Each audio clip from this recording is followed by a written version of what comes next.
Let's solve one beautiful math question in the easiest way. Ready? But before we start, try this question in your mind. You got it? Now, what's the easiest method to solve it so that you will never lose here again?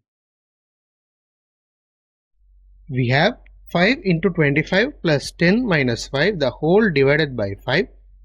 Here we are going to use Bodmas rule, that is brackets, operation, division, multiplication, addition and subtraction to solve this. So first we will simplify the numerator values. 5 into 25 plus 10 minus 5. Here first we are going to do multiplication as per our priority. 5 into 25 becomes 125. Now the equation changes as 125 plus 10 minus 5 divided the whole divided by 5. 125 plus 10 becomes 135. So 135 minus 5 the whole divided by 5. That is 130 by 5, which is 26.